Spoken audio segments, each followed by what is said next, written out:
Baka natin si Kent. Ah, ang ina. Si shit. Baka natin si Kentox. Ah. Talagang ang bunganga na ito, talagang dire-diretso yun. Walang putol. Debunker talaga ito ng mga mga DDS.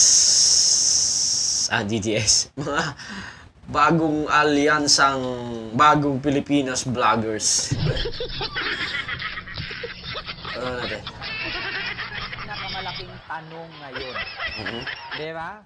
Hindi kami maniniwala sa sinungaling na katulad mo. Alam mo, Flores GTV, wala din naman akong pakialam kasi hindi naman kita hinikayat na maniwala ka sa akin. Tama Bakit? naman. Sino ka ba? Diba? Hindi ka mawalan sa akin. Sa 3,000 plus. Kawawa. Kasi ikaw lang ang hindi maniniwala. Wala akong paki. Hindi nga ako na... Ahiya. Tumaas ang rating si Sarah. Bakit tumaas ang rating si Sarah? Nakalayo si Vivian. Diba hindi? O, wala akong paki. Wala kaming paki na yung mga DDS dyan na hindi maniniwala sa amin. Panuurin nyo na lang. Dati nga, di ba, ano ang sabi ninyo sa amin? Hindi kayo naniniwala. Kasi si Tibulong at saka si Digong makukulong. Utang ina, nung nakulong si Digong, di ba ang sabi niyo, boss, dali-dalian mo yung ICC mo kasi baka mamatay pa si Digong. O ngayong nakulong si Digong, di ba? Anyari, nga. Kumusta kayo? Kaya ilang beses, boss, ang tagal ng ICC mo. Oo, sa helmet lang yan nakikita. Ngayong nakulong si Digong, asan yung helmet? Tapos sasabihin na naman, Ken, kailan ka magilit ng leeg? Uwiin niyo muna si Digong. Bakit ako magigilit? Hindi pa nga napauwi yung idol ninyo. Kaya, ito na, speaking of Digong, baka magulat kayo.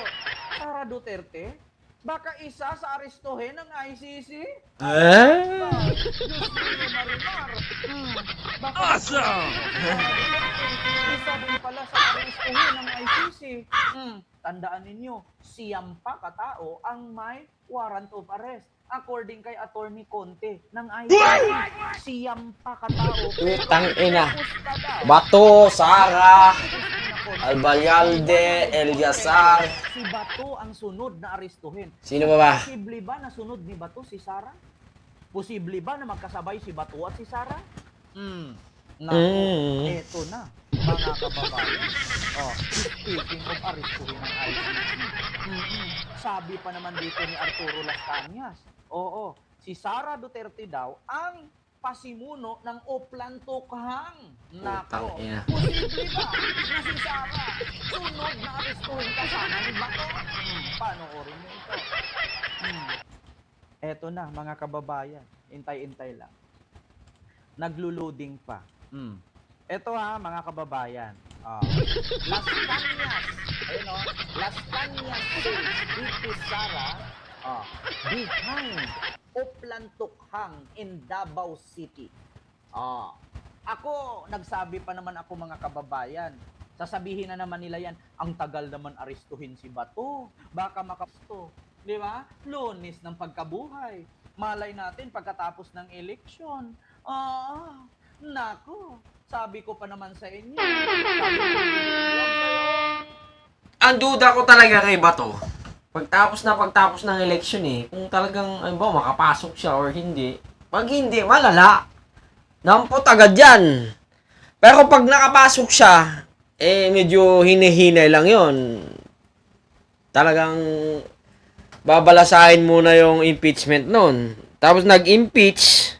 Halimbawa, ma-impeach si Sara, dampot na yon. Wala na silang kakampi. Wala na. Tapos na laban pag na-impeach si Sara.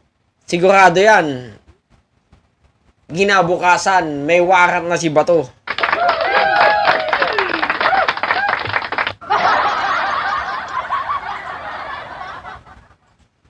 Maniwala sa mga bulaang propeta, pero maniwala kay sa akin kasi si Digong inaresto, nagkatotoo. Di ba? Diyos ko. Kailan ako nagsabi sa inyo na si Digong aarestuhin yan kasi guilty siya sa crimes against humanity sa People's Tribunal? Oh, sabi ninyo, boss, ang tagal naman ng ICC mo. Saan na yung ICC mo, boss? Oh, ngayon, papaniwalaan nyo ako. Kailan nyo gusto? Tapos ng Semana Santa? Tapos na eleksyon. Eto na. Las Cañas says, BP Sara behind Oplan Tukhang in Davao City. Sabi ni Arturo Las Cañas noong January 31, 2024. Eto na. Kent, na-stroke daw si Roque.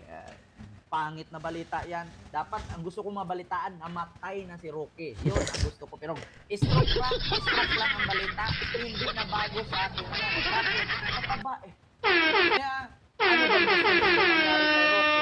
Kag. Napaka-imposible naman na si Roque nabulunan. Alam na natin na pag na-stroke si Roque, acceptable at sabotable na yun. Mataba eh. Wow. Balita na stroke, sabotable na yan, understable na yan. Di ba? Tangin ng hayop. Di ba kadalasan sa mataba, inaatake? O wala naman kayong nabalita ang mataba, namatay at nagkirig-kirig. High blood eh. Natural yan, ma-stroke. Si Fernando po nga hindi mataba, pumutok ugat sa liig. Si Roque pa kaya. Tangin na malala to. Si Arturo Las Cañas. Pareho nang nahaharap ngayon sa kontrobersya. Ang dalawa Ano kumbaga ako, nagmumura ako pero matindi to. Patay ang binabanggit nito. Ayoko nung gano'n, ayoko. pareho nang nahaharap ngayon sa kontrobersya. Ang dalawang pinakamatatas sa lider ng bansa. Matapos ang akusasyon kaugnay sa iligal na droga laban kay Pangulong Bongbong Marcos. Si Vice President Sara Duterte naman, inakusahang nagpasimula ng Oplan Tukhang nung siya'y mayor pa ng Davao City. Inilahat yan ang nagpakilalang dating miyembro ng Nako. So, kung si Sara Duterte, ang pasimuno ng Oplan Tukhang, so maraming namatay. Pag maraming namatay, kailangan niyang managot. So, pag maraming namatay, may nanagot, makukulong siya. Pakinggan ninyo si Arturo Las Cañas na ngayon ay nasa ICC na. At siya nga ang isa sa mga witness. Ma'am Miriam De Los Santos, maraming salamat sa iyong $10 Hong Kong Super Sticker. Thank you so much. Eto na, mga kababayan. Kasama sa aristuhin ng ICC. Nako, manakit ang panga ninyo ngayon. Yari kapusit. Itim talaga ang sasanib sa'yo.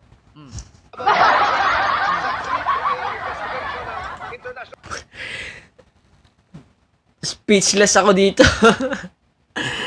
Sige na. Wala akong masabi. Nasabi niya na lahat. Yun lang. Hanggang sa muli. Magandang araw po sa atin lahat.